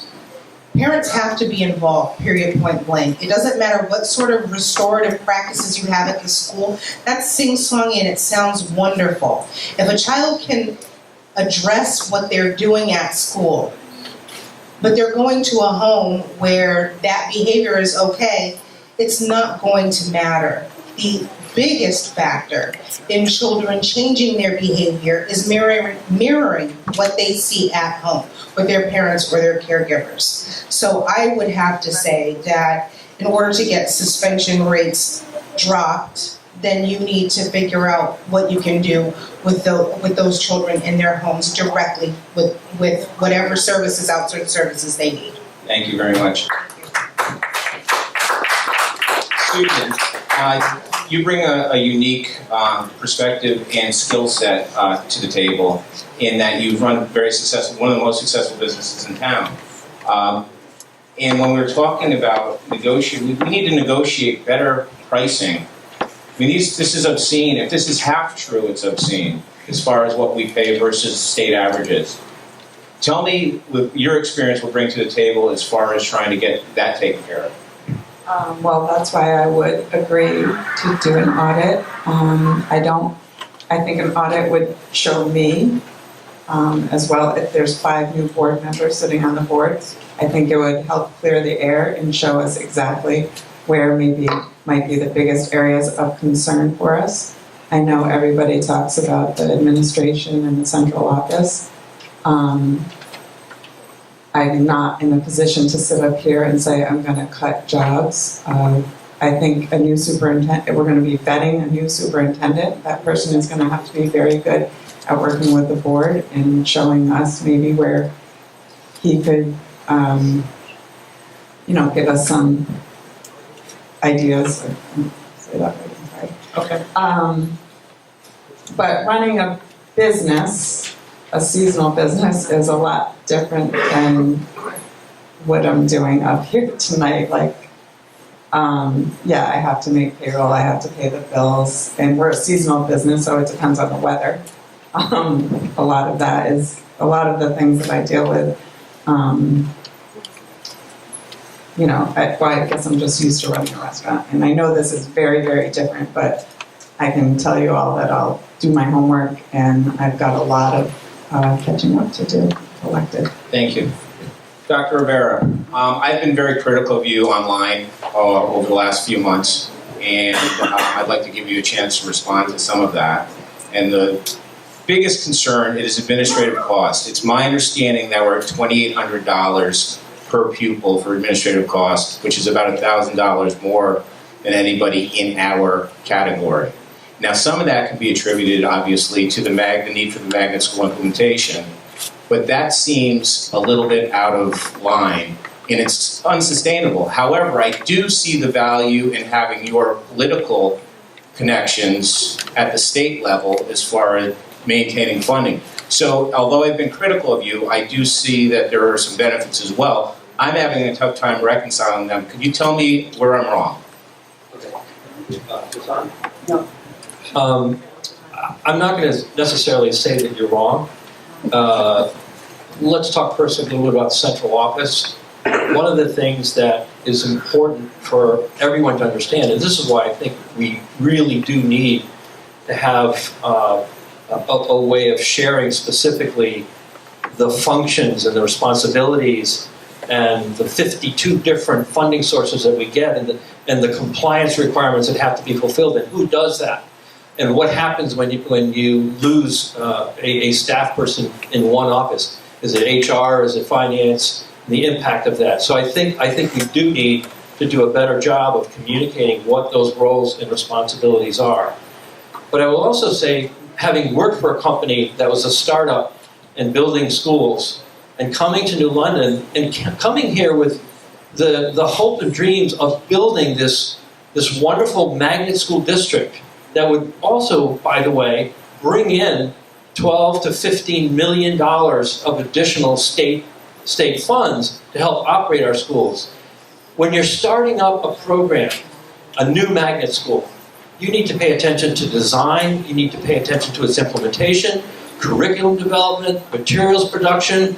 If you get off on the wrong foot and you're just going to budget at the basic level where you're just basically operating a school with one leader and a teacher with 30 kids in the classroom, you are not going to be able to develop that school and grow that school and design that school. And we're talking about a time when there's all kinds of new compliance requirements. The state is passing law after law of unfunded mandates that we're obligated to fulfill, and if we don't, we risk losing millions and millions of dollars. The federal government has the same. 2/3 of our budget isn't from taxpayers. 2/3 of the budget's from the state and from the federal government. And so we have to have staff in certain roles to meet some of those expectations, to develop the curriculum, to develop the program. And honestly, I didn't shy away from that. I know what we needed to do and what we still need to do while we have 500 more students in our system from when I started. So I think there has to be a period of time where there's real clarity about what's happening with our growth, what are our revenues, where are our expenses going, and why. And I think that's something that's going to have to evolve, and we really do need to pay attention to it. Thank you. Karen? Well, to respond to Dr. Rivera's comment that he just made about it not all coming from the taxpayers, it's coming from the state and the federal. Where does the state and the federal get their money from? The taxpayers. That's number one. Number two, what's going on in central office? On September 28th, I contacted central office and asked them for a complete job description of each and every employee in that office. As of this afternoon, after many, many emails back and forth, and yesterday receiving an email saying I would have that information today, as of late this afternoon, well, we're having trouble getting it together. It'll be a few more days. We need that information. We need to know exactly what each and every person in central office is supposed to be doing. Thank you. And just for the record, we've been trying to get that information for months and have not been successful either. Yes. Oh, microphone, please. I would also like to agree with what Ms. Karen Paul just said. I have emailed 2 people within central office and I emailed one person and was tossed off to another person. Took 2 weeks before I received a reply to my email. I've since sent another email early this morning to get a reply, maybe at 11 o'clock this afternoon or this morning, saying that my request for the copy of all job descriptions for all of the employees at central office would be gathered together for me. I since then got another email at 4 o'clock that said, you know what, we need one more day, which means that's Monday, not today. Okay. Dr. Rivera is next. This is crazy. It is crazy. It is crazy. People at central office have jobs to do every day to manage what we have with the staffing, with the state, with the compliance requirements. There's so many different issues that have to be addressed. The thought that you send an email and want all this information, and it's multiple emails, it's not just 1 or 2 people, it's other people. They don't have time to do that. You need... Hey, please, Dr. Rivera, thank you. But I will say this, I think the common frustration is a very simple org chart is something that is most basic to any organization, and it should be at one button. It really should. I would agree that what we need, and what I said earlier, is perhaps some kind of document, some way to access the positions, the org chart. I would agree with that, because otherwise we'll be going through this every year, talking about who does what and how many positions. You're right, but that's not our fault. You have a large staff, larger than any staff I'm aware of in the area, and you also have a marketing team. This is something that could be very easily done. It would satisfy a lot of people and there'd be a lot less questions. Thank you. Yes? Just going back to the same thing, I mean, that could have easily been fixed through an online system, having that public information online. And that actually happened back in the days when Dr. Fisher was in. Thank you. I have so much to say. I so less time. And I'm Latino too. We speak fast. So back in the days when Dr. Fisher was superintendent in schools, and I work at Hearing Your Voices as a researcher, finding out the inequalities in our schools here in New London, we actually had a lot of problems looking for public data. That's actually by law supposed to be public. So it's supposed to be out there. And we will request the school specifically, we'll request central office, and most of the time we will only find it. At the time I was 16, I will find it online by myself, by ourselves as a team. In Hearing Your Voices. So a lot of the times that information will be super easy just to put it online, out there in an index. You don't even have to upload it on a website. You can just put a link directly to it. Thank you. I think it'd be a great idea. Jason, I'm sorry you already have used your jump-ins. All right. No. We have to keep some semblance of order. I'm sorry. The reason you don't get those job descriptions is because they don't have them. Okay. Okay. We're going to strike that from the record. So listen, one of my biggest frustrations, and the reason I started to look into the board at all, was I have 2 children, and it would be almost impossible for my kids to get into the magnet school. My daughter's a freshman at St. Bernard's. Now, when this bill of goods was sold to us, we were told it was going to improve property values. It was going to do all of these wonderful things. As far as I can tell, I don't see any data saying that the kids are learning better, and the data shows that New London prices have dropped as compared to surrounding towns. Now, if I was an employee, or if I just got hired electric bill, my wife was a nurse, and we made $200,000 between us, and we believed that the magnet school was the place to go, and we had school-age kids, we wouldn't move to New London because we wouldn't get into the school. That is an enormous frustration. Jeffrey, how are you going to deal with that?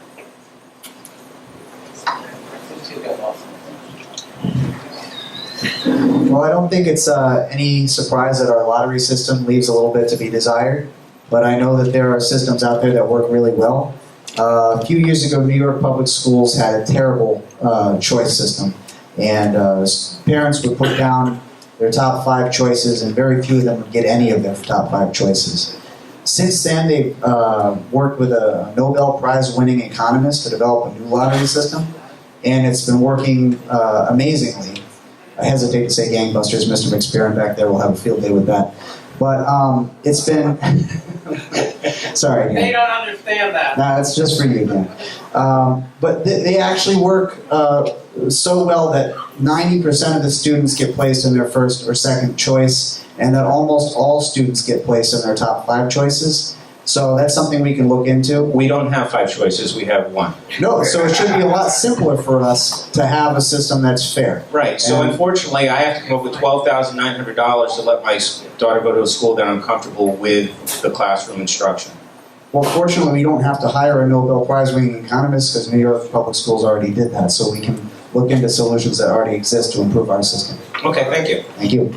Alicia, we have a limited amount of money, unfortunately, and we have great needs, including the need to fix the high school or build a new high school.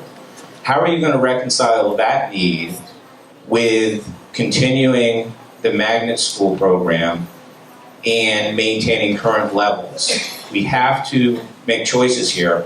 Where would your priority be? Well, I do know that because we are working towards becoming 100% magnet, the state funding that we do receive is actually fairly high, and I have those numbers for every student that we accept out of district, which only needs to be at least 25% of the people that are in the students that are in the school. We receive $3,000 per student from the sending district, and we receive $6,816 from the state per student. And that's actually a reduction. It's a 3.8% reduction from what we used to receive, because we're going to be continuing to have reductions made to that. The state's going to continue to cut. But we also receive from the state currently, and there's been a small cut to that. It used to be about $3,000. It's now $2,886 that we receive from the state. For every New London student, that's 75% of the students that we have that are from New London that we receive from the state for accepting magnet students. So I would say that that is imperative funding to us, and I don't know how we would replace the funding that we receive for being an all-magnet district. Okay, so you would put maintaining the magnet system above fixing the school or replacing the high school or increasing classroom instruction. Well, where are we going to get the money to fix the high school? Well, that's my question to you. You're running for the board. Are we going to raise taxes to do that? I'm asking you, would you raise the I'm pretty sure that taxes? no one's going to vote for that. And that's how we raise taxes, right? And I'm actually not in charge of raising taxes. That's not in the Board of Education's job description. I can vote on a Board of Education budget, and I can then pitch that, but the city council just cut $4.2 million from our budget. We don't have control over that. So it's not actually a decision that I would be making. I would be working with the budget that I was given. Erna, same question to you. I need to know where your priority would be. We have problems with the high school. We need to fix or replace. We want to continue to maintain the magnet system, and we want to increase classroom instruction. We don't have money for all of it. What do we do? If you get elected, you are going to be one of the most experienced people. What do we do?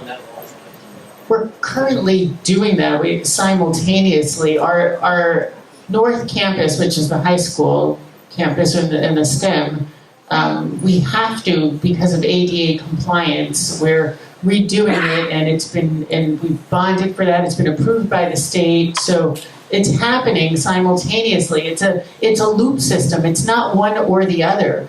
Fixing those buildings and having the space for our magnet students allows us to have the space for these new innovative programs that are, as I gave with the example, I think I did, with Winthrop, they're raising our scores and our engagement, and therefore bringing more students in from elsewhere, bringing more funds for us to be able to have more engagement. And it's one big piece, it's not an either or.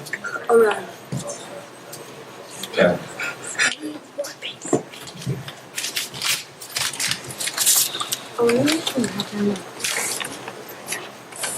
It is one big piece, but the biggest piece of that has to do with money. We need money to make these changes. At the end of the day, the expenditures for instructional supplies and equipment, the state average for transportation, the student support services, and plant operation and maintenance, if we reduce those to what the state average is, we go back to that $7 million figure. $7 million is a lot of money to get stuff done. Part of that, I think, would be great to do an audit, because if we do an audit, then we can figure out where we are bleeding more money from. We can stop the hemorrhaging and figure out how we can then use that money for maintenance or to create teacher jobs that are lacking, obviously. So it does go back to money, but part of that means we're really going to have to adjust the waistband, tighten up things, and get to the state level. Thank you. Thank you. Dr. Rivera. I think that we really are at somewhat of a crossroads financially with what we're doing.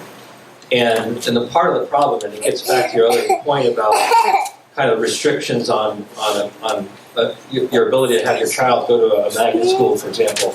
We're required by the state to have a minimum of 25% enrollment from out of district, so that limits us. But on the financial question, I really believe that we should have a multi-year budget, not a one-year budget to budget. There ought to be a multi-year budget. There ought to be some known facts about what can we anticipate in terms of revenue, whether it's from the city or the state. Is it 1%? Is it 0? What is it? Whatever that number is. And we ought to be taking steps to create a program that aligns with that. And there are things. Students having a policy on mastery-based learning where students can get credit through internships and other ways of working towards their high school diploma. There are different scheduling models that allow you to schedule more efficiently. You may not need some of the staff that you have, as well as administration. Thank you. We're getting short on time, and I want to give everybody another opportunity before you get your last wrap-up question. You are. I apologize. You actually got an extra one. You did. No, you cannot. So, because we have this situation where we have such a new group of people at such a very critical time, I need to know very quickly, if we can go down the line, what unique skill set you bring, because we all have to make a choice, and it's tough. I mean, I'd like a heck of a lot more than 7 of you up there, and it can't be based on that. It's got to be based on who's going to get this magnet school system to the finish line. And right now, and I want to talk about performance for a minute also, but right down the line, just take 5 seconds to tell me, or 10 seconds to tell me unique skill set that will allow you to advance the ball. I'll use the resources around me.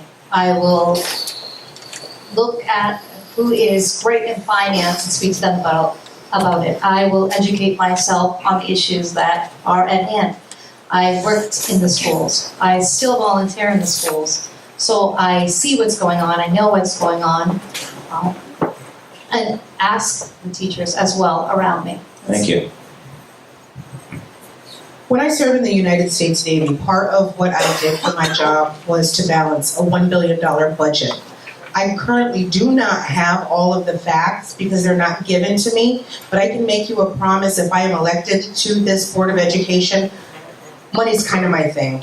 I have a great support network around me that I listen to, and so I can reach out to teachers if I need to know what's going on in the schools. I can reach out to friends, and as far as leadership, I didn't show up to follow, but leadership is collaborative, so I am here to lead, but I'm here with new ideas to bring to everybody and work collaboratively. Thank you. Thank you. well, it's not really unique because there's a few people that are in business for themselves or run businesses, but I'm also run my own business. And I'm well versed in what comes along with that, excellent interpersonal and educational skills, organizational skills, but I'm also humble to a fault, I would say. And I know that I'm not going to know everything. I know that I'm new at this. I know that this isn't something that I've done before. But what I tell my clients when I speak to them is that I will never be dishonest with you. I'll never tell you that I understand something if I don't. I will find the answer and I will get it for you. And I think that that's one of the things that you guys, a lot of you have spoken to that has been lacking in the Board of Education. So that's something that I'm hoping to be able to bring to the team. Thank you.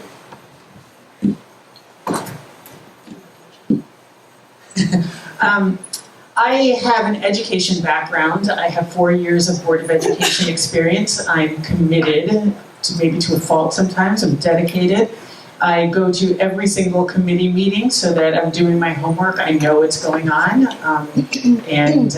and I come prepared to meetings with questions, with information, suggestions. Thank you. Okay, I feel about these kids with the most passion of anybody in the world, because I was one of them. I was probably a lousy student up until I was a sophomore in high school. But all of a sudden you learn, and you take the time, and someone shows you, and someone works with you, and you find out that bad students, that's a lousy word, when they start to learn, it becomes insatiable, their desire to learn.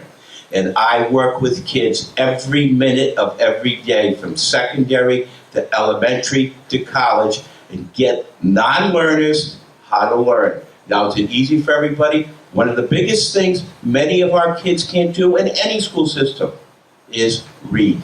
They can tell you the words, but if we could get them to read, they wouldn't fight as much. If we could get them to read, they wouldn't be embarrassed. If we could get them to do things other than look at their phone, their computer, and all of the different things they have, we could get them to do something. They can do the job. We can provide the tools for them. I'll make sure, and I'll promise you right now, your students will have the best opportunity they've ever had in their life to learn if I can get involved with this situation. Thank you very much. Oh, wow. Clock went out. Hello, everybody. Eric Carrion. I'm 24 years old. I recently graduated from high school 7 years ago. I went to college. My qualities, I'm a system thinker, which means that I don't take any decisions. I don't make any decisions without thinking what the decision is going to make to now and what's going to make in the future. I'm a community person. I have worked with the Drop On Learning Center, New London Youth Affairs, Students Against Discrimination, NLCCC, Fresh New London, Hearing Youth Voices, and now with Alliance for a Living. I'm a listener. I listen to people, and I take your opinion as a community really seriously. And I believe in innovation and technology as a thing to actually put into an education and take it seriously from there, to not only impact our students in where they at, meet them at where they at, but also to reduce costs in some aspects too. Thank you. Karen? Okay. Well, let's see. Time's up. You stole my line. I'm just kidding. I'm taking his 30 seconds. He stole my line, though, because I was going to say I'm a listener. I'm also very dedicated. If I take a task on, and some of my friends and some of you sitting in the audience, friends maybe not now, but anyway, I take it on wholeheartedly. Since coming to this community, I've gotten involved with the Senior Center, which I was on the Program Advisory Committee for a number of years, was the chair of that committee, along with Beverly Knapp over here. Then I went on to be the chair of the Senior Affairs Commission, which is an appointed commission by the city, and am still the chair of that commission. I sit on the Board of Ethics. I am on the Pedestrian Advisory Committee with Jeffrey.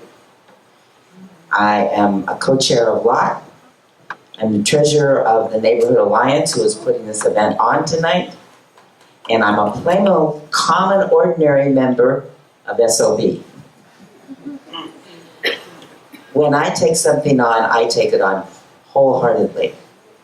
I have the time, I have the energy, I have the ambition. Thank you. Kathy? Yeah, I don't know how unique my qualities are because I really think there's people that really want to see things get better and improve. So I certainly believe in that. I think I have had one thing unique maybe is that I've had a child in the school for over 14 years, and I think that does give you a unique understanding and appreciation for the positives as well as the negatives. I am a counselor by trade, so people actually pay me, so I'll listen to them. So I definitely have some listening skills. I do work well with other people, and I do truly love our community and our children. And Dr. Rivera? I've been an educator for 40 years, but more importantly, I've been a learner. And you learn what works and what doesn't work. And the last year and a half as school superintendent, I spent I don't know how many months chipping away at the budget, chipping away against the current model. And I'm totally convinced that can't be the future. You got to change the model. And so if there's one area that I'd like to be able to contribute to the board is to be perhaps sharing, whether it's models from other cities, models from other districts, but I really think we're at a point in time where we have to think differently about how we approach educational service delivery in New London. Okay. I have a couple more questions, and I hate to do this because I don't know that newer people are going to know the answers to this. But if you do, just raise your hand if you want to talk about it. But I'd like to ask Dr. Rivera, Myrna, and Jason this question, because this is, I think, a lot of the shared frustration. Our expenses are very high, and some of that is understandable. But what we're seeing, at least if the data that we can get our hands on, we're not performing any better. And it's very frustrating. I'm looking at declines in every school, and tell me where I'm wrong, because it's very frustrating. I don't know what you're looking at, and it would be helpful for us to have the data in front of us and know what your reference is. But Let me just say, give me your data, because I'm just going by the Connecticut Mirror, which seems to be the... Okay, no, perfect. If you actually read that more from the Connecticut Mirror, I know what you're talking about. Yeah, please. It actually says that it's a new standard of measures. There's 12 areas that they're measuring now. And previously, I think there are 5 new measures in there that they no longer used. And so the Commissioner of Education from the state herself said you cannot use this year's measure in comparison to the rest. It's as if you were 6 feet tall, and all of a sudden we're measuring, let's just say, for tonight you get to be. And all of a sudden you're measuring in meters, and we say, oh, you're only 2, you shrunk. You didn't shrink, we're using a different measure. And so that's not the case. If you're looking at, you can use, if you're looking at the state, the SBAC now. Yeah. If you look at Winthrop, and I started to say this earlier, if you look at Winthrop, we're actually increasing in almost every single area there. And when I say area, I mean looking at every single grade in language, arts, and math. And that school has been magnetized for a certain amount of years. Now, if we look at Nathan Hale, who's had less time, but they're starting to follow that same trend. Having these extra resources in our schools that allow for more engaging programs is working. I was talking to Wayne Vendetto Sr. during the meet and greet part, and he said to me, I was not a proponent of the magnet schools, but guess what? I have to admit I was wrong. It's working. I have to say, I don't know a lot of kids whose parents are not happy, especially with the grammar schools. So that's our frustration, though. We just can't get the data. Yeah, but if you, I can sit with you. I can go on your show. I don't have a show. I can hand it to you. I was on it this morning. No, I filled in for somebody who's parent was My dying. point is we can find a space to talk. Yeah. And I hand it to you. I don't want special attention. I want everyone to have the We can all sit together, okay? We can do that. A portal, for instance. Yeah. You got 1,000 employees. Have somebody put it up. Go ahead.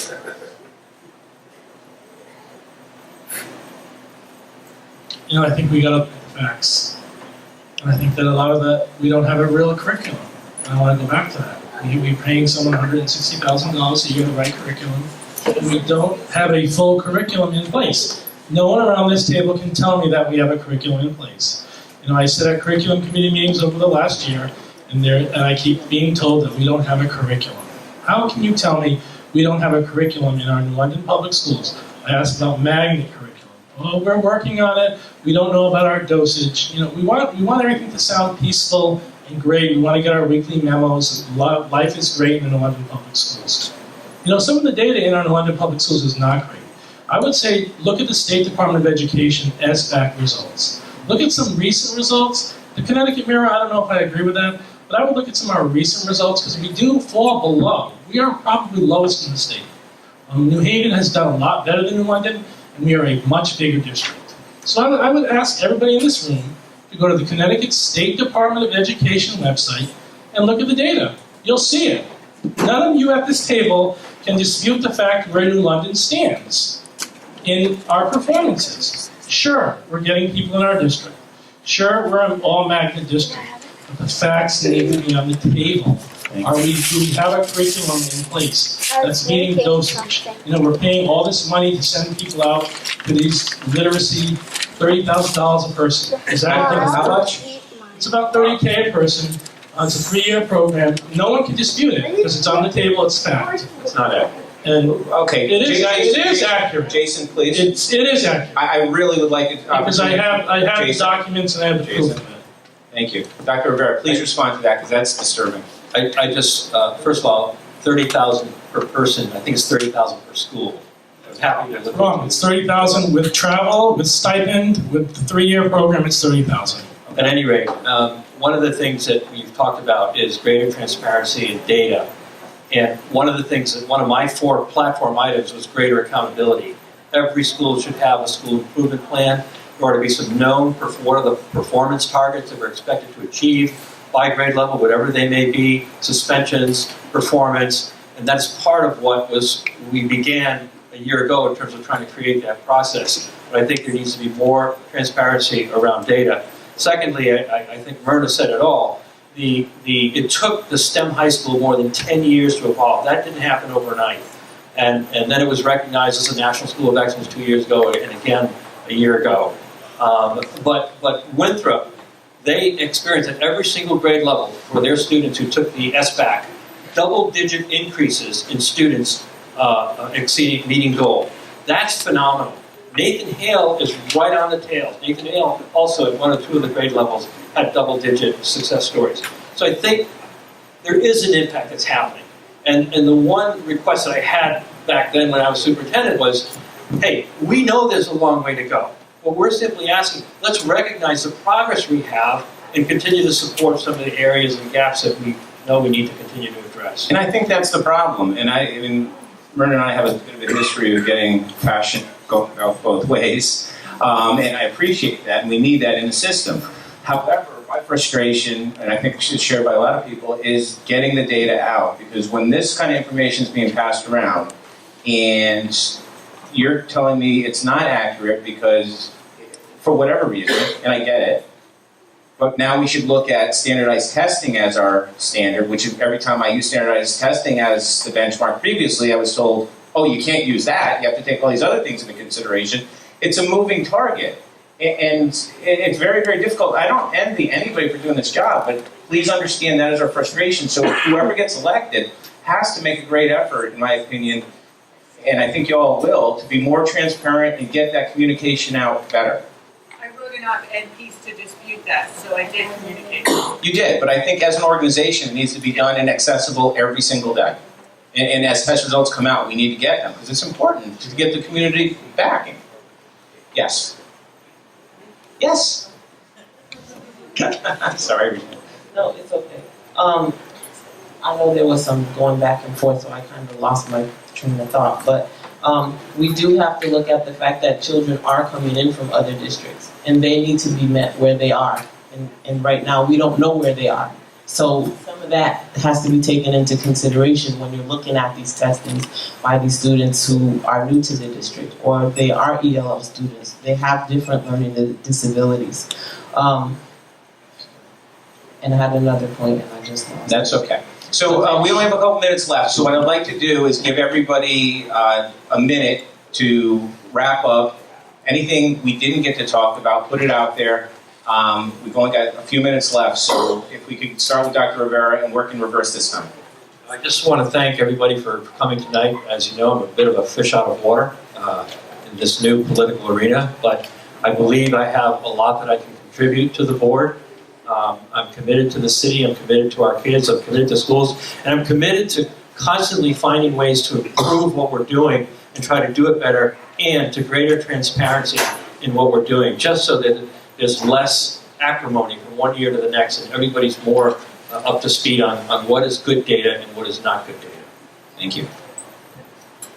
Something that we didn't talk about was teacher retention, and I'd really like to see teacher exit interviews. I've heard we do them at the principal level, but I'd really like to see them done at the teacher level. Our teachers are an invaluable resource, and we have so many missing positions right now that have not been filled, and that's a concern of mine. So the teachers have been very good to my kids. Now, nobody's perfect. My kids aren't perfect. Teachers aren't perfect, so there are things to work through. And also parent engagement. The Parent University is a great resource to help get parents engaged in the process of education, seeing that their opinions matter and that they are a partner. They are such a key component to kids' success. And also, along with the parent thing, the school governance councils, I think those have also fell by the wayside, and I'd like to see those be addressed again as a really viable way to get parents and teachers involved in student achievement, and also looking, it's not just about test scores, right? So we want it to be about the whole student experience. Although I'm okay with test scores, but I realize many people aren't. Thank you. Oh, and please consider me when you're voting. What was your name? Kathy Scrabach. Karen Hall, Board of Ed, row 8B. Anyway, I'm committed. I've been going to most of all of the Board of Education meetings since I decided to do this. And I'm finding it very interesting. There's so much that we don't know until we've gone to those meetings. I'm enthused about going and taking on this responsibility and working for the children and working for their parents. And I, along with Kathy and a number of others, are, and on my palm card, parent involvement, parental involvement. To me, that's one of the high keys of the whole system. Thank you. 8B. Eric Carrion. One of the things that we didn't get to talk about was creative finances, and I think that's a really good point. I believe in creating ownership of our schools and from alumni. So developing programs where our alumni can donate to our school system for specific programs or general funding in general would be a great thing. I know there's people out there don't necessarily live in New London, but are from where they come from that are interested in donating towards a general school fund. I'm committed to the community that wasn't here today because they're working 3 shifts a day to help their families. I'm committed to the kids that their father is in prison because of the school to prison pipeline. And I'm committed to the students that are coming from Puerto Rico because they cannot get an education there. And I'm committed for you all. I am. What'd you say, Gordon? We got an hour here? No, that's somebody else's show next week, okay. But anyhow, I'm here for the city of New London. We go through this and I listen to this group doesn't do this and that group doesn't do this and the administrators don't return there. That's fine. What we're here in the business is to educate the kids. It's everyone's responsibility to educate the kids. It's a shame. It's a damn shame that more people will be at a New London High football game than who will come here to find out about the education of their kids. So if that doesn't show you we need something to work on and we don't need something, we need your help. Tell us what you want. Whether we get this money from that state or any other thing, you give us a lot of money. Help us. Tell us what you want. Call me. I'll be there for you. This system can work. These kids can learn. These are good kids. They can do. They'll make us all proud. Let's give them a chance. Thank you, Mike. I'm going to tell you a quick little story about being tenacious. My first term on the Board of Education, well, actually for a bit now, I've been the only non-Democrat, and the first term it was a little bit challenging. And so I knew in order to get something done that I needed to be able to work it from beyond the board. And that there was this equity and diversity policy that I had had a hand in putting together, but I knew that my board wasn't going to support me on it because I was the other. So I started working through CAVE, the Connecticut Association of Boards of Education, and I got them to recognize the value of this policy. I got them to pass it at the state level at this as a sample policy for the Connecticut Association of Boards of Education, and then bring it back to New London and say, hey, look, this is being recommended by CAVE, and why would we not want this in our district to help with the disparity that happens here? And then from there, it was easy to move on. But I just wanted to give you an example of moving something forward when you need to and going through the avenues that you need to go do. And recently, I thought it was really kind. It was recognized. Doc Arbini had a house party for my candidacy, and Chris Otto was there and said, speaking on my behalf, said, you're the only other person other than the chair that I've seen in Hartford, and I really appreciate that. So, Myrna Martinez for Board of Education. Thank you, Myrna. I want to thank everybody for coming. I want to thank the Neighborhood Alliance for hosting us, and I also want to take the time to thank all of the candidates that are up here doing this, because it's really hard to do. It's really hard to be here with you instead of with my family on a Friday night. It's really hard to be under constant criticism for everything that you do or say, but it's something that we're willing to do. We're willing to put ourselves out there in order to be fair representatives of the children and family of New London, and I think that is important. It's something to be taken into consideration no matter what your party affiliation is. There are initiatives that I've been doing a lot of work into. I didn't get a lot of time to speak to them here, but some sort of justice practices, working with the American Federation of Teachers Union, which I've been a member of for over 13 years, to implement initiatives that work to in-state retain more teachers of color in communities like ours. Again, anybody that wants to speak to me about any of that, feel free to contact me outside of the gates. I want to thank everybody again. I hope that I can count on your vote. Thank you. Thank you to everybody who came up here and spoke, because I know it isn't easy. And thank you all for coming out tonight. And Gordon, thank you for moderating. I want to speak a little bit about our role as advocates, and I know Myrna spoke about going up to Hartford. And in my experience, a lot of leadership is about insulating those that you're responsible for from pressures that come from above. When I've had a good leader, what they've done is give you just enough pressure to let you know what the realities are you're working with, but not so much that it interferes with you doing that work. And so I think it's safe to say I'm angry about what's going on in this state. Let's not mince words. And having a budget go through this dragged out process is very divisive. So I'm not going to get into specifics of whether I like this budget or that budget. But it's unacceptable that we don't have one, and we're being asked to make these choices in the dark. So advocating at a state level is absolutely something we're going to have to do as a city board, and if you don't mind, I'll continue. I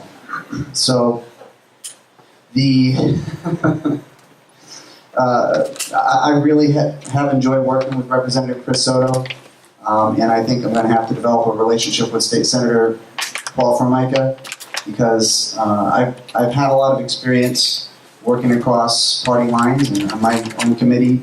You know, Karen, I know you're running on a different ticket than me, but we've had no trouble working together in the past. So I think I'd be a good advocate for us at the state level. Thank you for your support.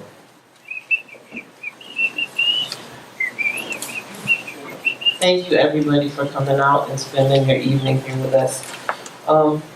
Just to speak to what I didn't get to speak to before about our unique situation. I'm sorry, I keep going back to that.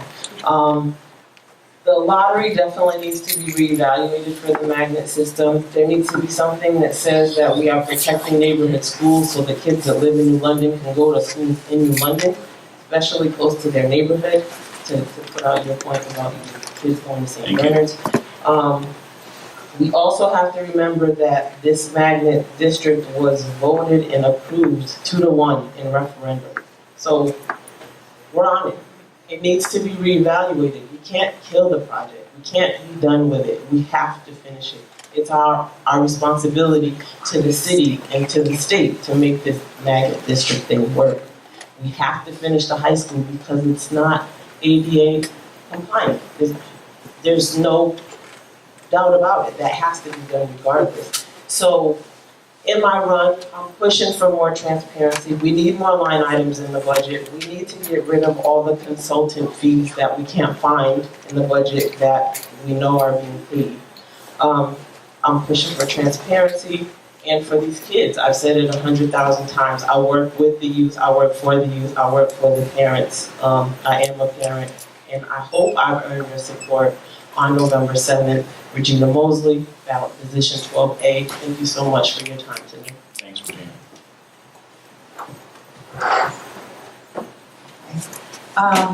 One thing, I didn't really talk that much tonight, I'm sorry about that, but one thing that I am concerned about as a parent with the building of the high school, or the 2 high schools, 6 through 12, 2 campuses, that really concerns me. I want to be involved in that, whether I'm elected or not. That age, that middle school age, the adolescence, I really hope we use care in building those buildings for 6 through 12 to make sure it's a safe environment for our children. My kids are at Nathan Hale, and that building is 4 years old, 5 years old, and it's already outgrown the parking. There's talks that in the auditorium, maybe they can't do the meetings as they used to do because there's so many students and they have to do a virtual town meeting. So things like that concern me, especially if we're talking about building huger or larger schools for our kids, because I haven't been able to find any research that would support 6 through 12 grades. Anywho, with that out of the way, I am probably the least experienced person up here. I've never sat on a board before. I'm not political. I've never been involved in New London politics, but I'm a parent, business owner, and I'm really in it. I want to dedicate 2 years and just do the best I can and work together with fellow board members and members of the city council just to make the community a better place. Thank you, Susan. My name is Jason Gattal, and I will be on ballot 8A this year. I've had, to be honest with everybody in the room, I've had a lot of people ask me, why are you staying in this? Why don't you back out like a lot of the people did? And, there's just too much going on. There must be something going on that we don't know about. And, I say to myself is that I don't want to back out. I have been involved. I'm seeking a 7th term. And I'm not ready to back out. We need someone on board who's going to be ready to hire a superintendent who's going to come in. We got a document. We $450,000 in consultant fees. The curriculum literacy collaborative we sent people to for the amount that I had mentioned. The board knew none about that. Nothing about that. I'm here to be the voice. The voice of the people. And you can criticize me all you want. You can talk about, he's just one who's going against things, but it's not the case. You can look at the data. The data will show you. The data will show you that we are low in our scores. Our test scores are not improving. Sure, we have great lunches. Our plates are glass, and we're feeding kids good, and it's healthy. That's great, and I accept that, and I prove that. But there's more to it. That we're spending money wrongly.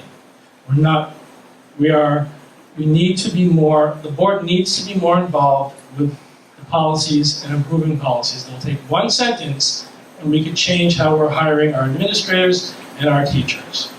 I'm in this till the end. I'm not going to be dropping out, and I'm definitely looking forward to hopefully serving another term on the Board of Education. Again, it's 8A. It's the first name you're going to see when you go into that ballot box. And I'm here for the long run. I'm here to run again in 2 years. And I'm here to fight for the children, the parents, the teachers. I will not support any cuts to teachers, but I will support cutting central office staff. Thank you. My name is Jasmine Collins. I'm on 11B. I'm on 11B. I served my country very proudly. I received an honorable discharge. During that time, it didn't matter what was going on in my life, no matter what family issue, nothing. I was committed. I signed a contract. I lived that contract for 3.5 years. To me, commitment, you don't back down, you stay, and you are committed. I am committed to the city of New London. I have chosen to live here for the last 20 years of my life. When I got out of the military, I could have gone anywhere I wanted in the world. I love New London so much that I stayed here. I am committed to the children. I have a child who's in Benny Dover. He's in the 7th grade. So it's not just about him, but I would obviously love for his education to be better. But I also want all of your children, all of your grandchildren, I want their lives to be better. And part of that is improving their education.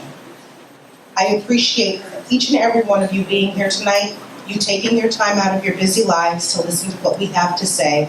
I would truly appreciate your vote on November 7th. Thank you for allowing me this opportunity to serve this amazing community. Thank you. Thank you.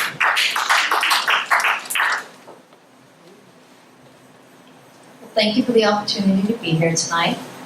I promise that if I am chosen to be a member on the Board of Education, that I will do my best in educating myself on the issues at hand and using all of my friends for all of their help with anything that's needed. I believe that I am a thoughtful and intelligent person, and I will do what's right for the schools here in New London, but more importantly, what's right for the children here in New London. It's time for a change here in New London. Enough is enough with what's going on and what's happened in the past. We need to move forward, and the only way we can do that is to elect a competent Board of Education. I would love your vote. Again, my name is Antonella Mascarella, and you can sing it on your way. Thank you very, very much. Thank you, everybody. I mean, I thought it was a very lively debate, and I appreciate getting to know you all a little bit more.